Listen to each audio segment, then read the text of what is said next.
வணக்கம் மக்களே. நடிகர் சிவாஜி கணேசனை பிடிக்கும்னா நம்ம சேனலை சப்ஸ்கிரைப் பண்ணிக்கோங்க.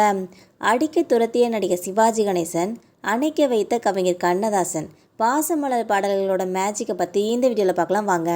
சில ஆண்டுகள் சிவாஜி கணேசன் மற்றும் கண்ணதாசன் 2 பேருமே பாடல் எழுதாத நிலையில் பீம்சிங் இயக்கத்தில் வெளியான பாக பிரிவினை படத்தில் கவிஞர் பட்டுக்கோட்டை கல்யாணசுந்தரம் அவர்கள் பாடல் எழுதினாங்க. தமிழ் சினிமாவில் நடிப்பு பல்கலைக்கழகம் என்று அழைக்கப்பட்ட நடிகர் சிவாஜி கணேசன் அவர்கள் கவிஞர் கண்ணதாசன் தன்னை கடுமையாக விமர்சித்ததை ஏற்றுக்கொள்ள முடியாத நிலையில் அவரை அடிக்க ஸ்டூடியோ முழுவதும் சுற்றி துரத்திருக்காங்க என்பது குறிப்பிடத்தக்கது.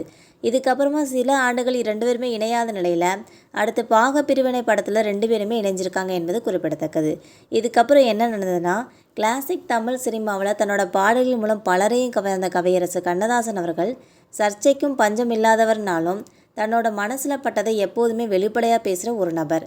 அப்படி ஒரு முறை நடிகர் சிவாஜி கணேசனை பற்றி ஒரு கருத்து சொல்ல இருவருக்கும் இடையே மோதல் ஏற்பட்டு அதுக்கப்புறமா நடிகர் சிவாஜி கணேசனோட படங்களுக்கு கவிஞர் கண்ணதாசன் அவர்கள் பாடல் எழுத முடியாமல் போயிடுது.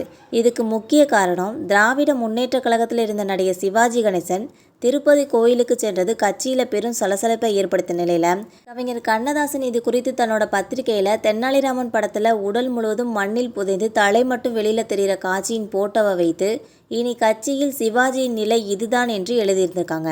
இதை பார்த்து கோபப்பட்ட நடிகர் சிவாஜி கணேசன் கவிஞர் கண்ணதாசனை அடிக்க போக NS கிருஷ்ணன் சமாதானம் செஞ்சு வச்சுருக்காங்க.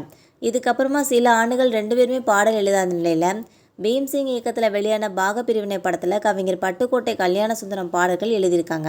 அந்த படத்தில் ஒரு தாலாட்டு பாடல் வேண்டும் என்பதற்காக பட்டுக்கோட்டை கல்யாணசுந்தரத்திடம் இயக்குனர் பீம்சிங் அவசரப்படுத்திய நிலையில், நீங்கள் அவசரப்படுத்தினால் என்னால் பாடல் எழுத முடியாது, இதுவோ தாலாட்டு பாடல், இதை என்னை விட கவிஞர் கண்ணதாசன் தான் சரியாக எழுதுவார், நீங்கள் அவரிடம் கேளுங்கன்னு சொல்லியிருக்காங்க. இதை தொடர்ந்து படக்குழு கவிஞர் கண்ணதாசன்கிட்ட கேட்டப்ப அவர் பாடல் எழுத மறுத்திருக்காங்க. இது குறித்து பஞ்ச அருணாச்சலம் கேட்டபோது, நடிகர் சிவாஜிக்கும் நமக்கும் மோதல் இருக்கிறது, நான் பாடல் எழுதி நீங்கள் ஏன் கண்ணதாசனிட்ட பாடல் கேட்டீர்கள் என்று சிவாஜி சத்தம் போட்டு பாடல் படத்தில் இல்லாமல் செஞ்சுட்டா நமக்கு தான் அசிங்கம்னு சொல்லியிருக்காங்க. படக்குழு சிவாஜிக்கு தெரியாமல் நமக்கு வந்திருக்க மாட்டாங்க, அப்படியே சிவாஜி பாடல் வேண்டாம்னு சொன்னால் அது நமக்கு மட்டுமல்ல, இயக்குனர் தயாரிப்பாளர் எல்லாருக்கும் தான் அசிங்கம்னு சொல்லி பஞ்ச அருணாச்சலமும் சொல்லியிருக்காங்க. இதுக்கப்புறமா கண்ணதாசன் பாக பிரிவினை படத்தில் 3 பாடல்களை எழுதி ஹிட் கொடுத்துருக்காங்கன்னே சொல்லலாம். இந்த படம் வெளியாகிறதுக்கு முன்னாடியே பட்டுக்கோட்டை இறந்துடுறாங்க. அடுத்து வெளியான பாசமலர் படத்தில் அனைத்து பாடங்களையும் கவிஞர் கண்ணதாசன் அவர்கள் தான் எழுதியிருக்காங்க. இந்த பாடல்களை ஒரு நாள் இரவில் கேட்ட நடிகர் சிவாஜி கணேசன் உடனடியாக கண்ணதாசனை பார்க்கணும்னு சொல்லி அவரோட வீட்டுக்கே போயிருக்காங்க.